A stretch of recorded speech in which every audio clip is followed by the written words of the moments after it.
Graça e paz vos sejam multiplicados pelo conhecimento de Deus e pelo conhecimento de nosso Senhor Jesus Cristo. Bom, a gente está fazendo uma proposta de se ter uma vida autêntica, porque o cristianismo, muitas vezes, ele é tido como uma opção hipócrita, de alguém que propõe uma realidade existencial impossível, de alguém que quer ter, então, uma condição existencial admirável e tantas vezes reprovável.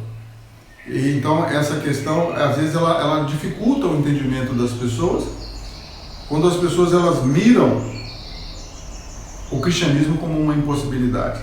E todo cristão seria, então, hipócrita.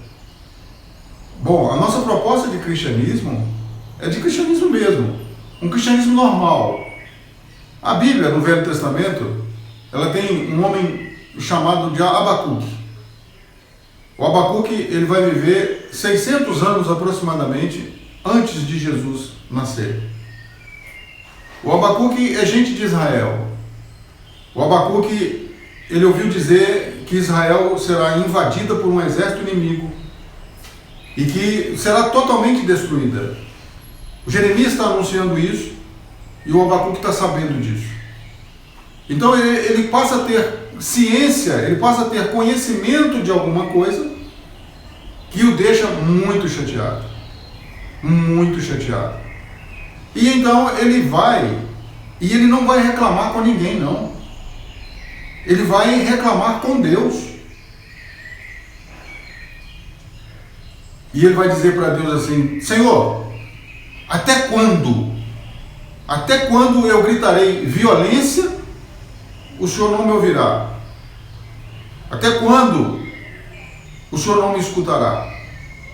Por que o Senhor está me fazendo ver a iniquidade? Então ele começa a questionar a quem de direito. E ele diz para Deus: Senhor, eu não concordo com o que o Senhor está propondo fazer. Eu não concordo que venha uma nação tão ruim, tão pior do que nós, para ser juízo sobre a nossa vida. Eu não concordo com isso. E eu não aceito isso que o Senhor está fazendo. E se o Senhor me der permissão, eu vou determinar agora que o Senhor não faça isso. Esse homem é bem interessante. E o Senhor fala para ele assim: a sua proposta, Abacuque, não é reta. O seu entendimento está inchado. Você está orgulhoso, muito orgulhoso de si mesmo. E você vai compreender que você não é mais justo do que eu. E aí o Senhor vai perguntar para o Abacuque: você conhece as Escrituras? O Abacuque conhece as Escrituras. Senhor, eu conheço a tua palavra. E aí o Senhor vai perguntar para ele: o que está escrito lá no livro de Oséias, capítulo 2, versículo 12. O Abacuque: Senhor, lá está escrito que o Senhor devastaria as nossas vides, que o Senhor secaria as nossas oliveiras, que o Senhor arrancaria a figueira, que o gado não produziria, as ovelhas se tornariam inférteis. Mas, Senhor, se você lembra disso, isso já tem 170 anos que o Senhor falou isso. E o Senhor falou para ele: Abacuque, mas o que mudou? O que mudou? E por que a gente está usando tempo como referência? Por que a gente usa tempo como referência? Porque tempo não é uma questão de Deus. Tempo é uma questão da humanidade. E Deus, para dizer que Ele é Deus, Ele diz assim: eu anuncio o fim desde o princípio. Se vocês têm outro Deus, ou outro ser poderoso que é capaz de fazer isso, traz aqui e me confronta. Mas enquanto vocês não tiverem outro capaz de fazer isso, eu sou Deus. Eu sou o único Deus. Eu sou o único Deus verdadeiro. Ele vai dizer isso sobre si mesmo. E ele está dizendo para o Abacuque: o que mudou? Em 170 anos, Abacuque, o que mudou? Abacuque, você já leu o Naum? Já li o Naum, Senhor. O que está escrito lá? Mais ou menos igual o Oséias. Abacuque, você já leu Joel? Já li Joel. 170 anos antes, mesma circunstância. Joel 1,12. A vide se secou e a figueira murchou. Tá, Abacuque, agora você me traduza isso. Isso é profecia. Você está pensando na figueira como uma planta. Então, Abacuque, deixa eu te falar. A figueira não é uma planta. A figueira é o Estado de Israel. Para você que está me ouvindo, é fácil, porque você vai ver no Novo Testamento Jesus procurando figos numa figueira que não tem figos. E ele vai dizer, pode secar, você é imprestável, você não presta para nada. E todo mundo hoje compreende que aquela figueira é Israel e que existe uma figueira profética a respeito de Israel quando Jesus vai dizer assim, vocês sabem observar os sinais dos tempos? Então observa os sinais da figueira. Quando os seus ramos se tornam tenros, surgem as folhas, vocês sabem que o verão está próximo. E aí todo mundo sabe que depois que Israel foi refundado em 1948, todo mundo sabe que essa profecia diz respeito a Israel. A figueira murchou, Abacuque.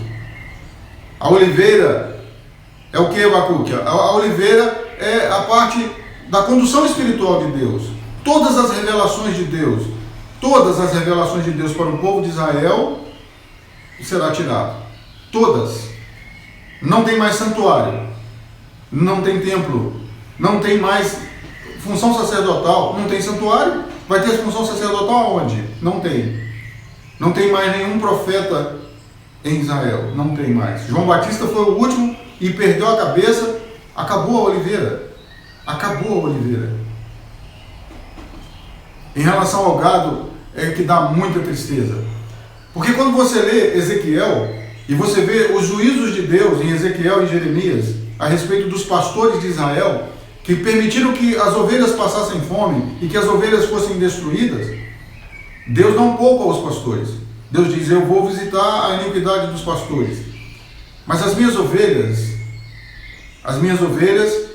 elas se tornarão inférteis. Mas elas não se tornarão inférteis porque elas são inférteis. Elas se tornarão inférteis porque elas não são cuidadas. Porque elas não são alimentadas. Porque elas não são tratadas. Então elas não têm como procriar. É o que a proposta nossa de cristianismo. Indo, vai fazendo discípulos. Indo, vai gerando. É a função da ovelha. Existindo, vai produzindo ovelha. Ovelha produz ovelha. E Israel, Deus vê Israel assim, ovelha. Mas em determinado momento, totalmente infértil por causa dos pastores. E em relação às ovelhas, ele vai ter um ato maravilhoso que ele vai dizer assim, e quanto às minhas ovelhas, eu vou buscá-las uma a uma, uma a uma. Quando você vê o ministério de Jesus, ele vai dizer, eu fui enviado primeiramente à casa de Israel. Primeiramente. Mas existem algumas ovelhas que não são desse aprisco, e eu vou buscá-las todas. Mas o que Jesus está fazendo? Ele está sendo ferramenta de Deus para buscar as suas ovelhas, uma a uma. Deus vai fazer essa promessa num dos profetas.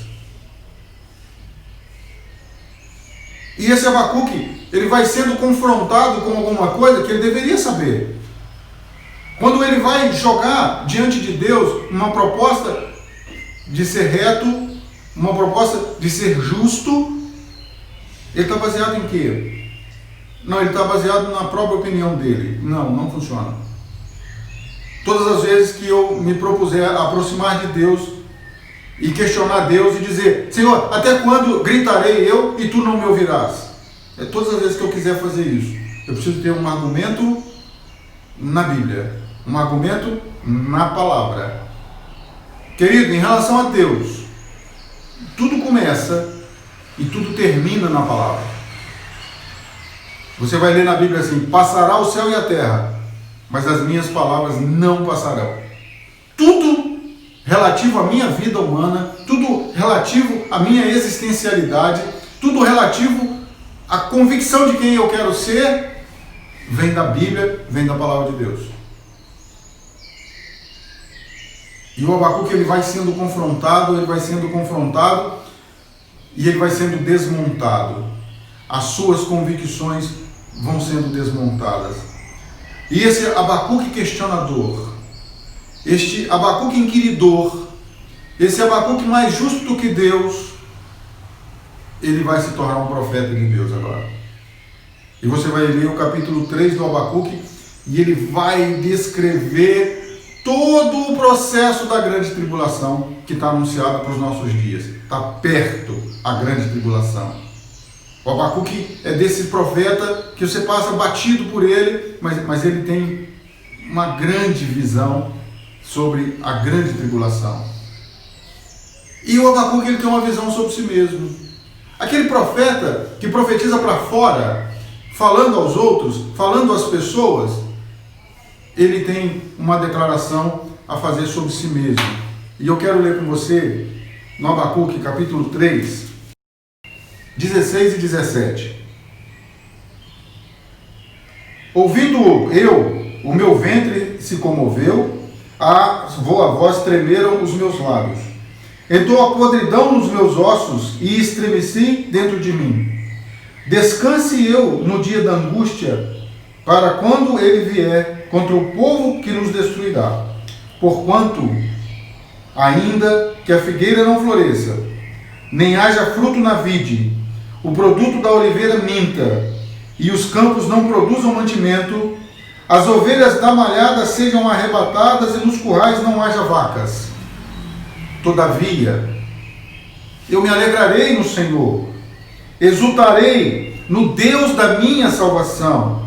Jeová, o Senhor é a minha força, e fará os meus pés como os das servas, e me fará andar sobre as minhas alturas. Louvado seja o nome do Senhor. Querido, esse homem inquiridor, ele vai dizer: Senhor, eu ouvi a tua palavra e tremi. Eu ouvi a tua palavra e temi. As minhas convicções mudaram todas. Todas as minhas certezas agora não são certezas absolutas diante da palavra do Senhor. Nenhuma das minhas garantias, elas existem mais a não ser no Senhor. E a plenitude da consciência desse homem é que ele vai falar da operação de Deus, Pai. Ele vai falar da redenção do Filho.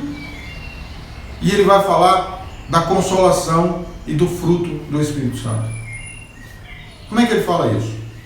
Ainda que nada disso aconteça, que não tenha nenhuma coisa palpável a que eu me apegue, ainda que tudo aquilo que eu considere fantástico seja destruído, eu me alegrarei no Senhor. Não existe alegria sem Espírito Santo.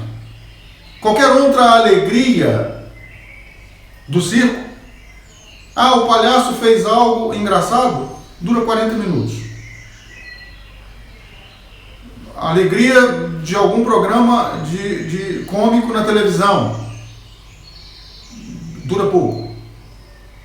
Dura pouco. A alegria que vem dali, às vezes, zomba de coisas que não deveriam ser zombadas. Dura pouco. A alegria de alguém perseguido, de alguém humilhado, de alguém desprezado, essa é autêntica. Eu aprendi a viver contente, eu aprendi a viver alegre em toda e qualquer situação. Eu posso todas as coisas naquele que me fortalece. Eu posso todas as coisas sendo aconselhado, sendo guiado, conduzido pelo Espírito Santo de Deus. É o Abacuque que falou isso antes do Paulo. Eu me alegrarei no Senhor. Falou antes do Paulo. O Deus a rocha da minha salvação é Jesus. A rocha da minha salvação é Jesus. Pedro, porque você teve essa convicção de que eu sou filho de Deus, tu és Pedro. Você é um pedaço de mim, mas eu sou a rocha. E sobre essa rocha eu edificarei a minha igreja. A rocha é Jesus. Ainda que tudo apareça ruindo, e vai ruir, o mundo que você vê hoje como ele é, o mundo que você vê hoje como ele está, vai acabar, vai terminar e vai se desfazer de uma maneira assustadora. Lembre-se que há 6 meses atrás, se alguém falasse em pandemia, você duvidava. Então eu estou dizendo para você, nada será normal e nada terá um novo normal. Nós estamos caminhando para dias de decisão. Nós estamos caminhando para dias em que quem é de Deus quer ser de Deus e será muito de Deus. E quem não quer ser de Deus não será de Deus. Mas se eu quiser ser de Deus, eu preciso virar um Abacuque.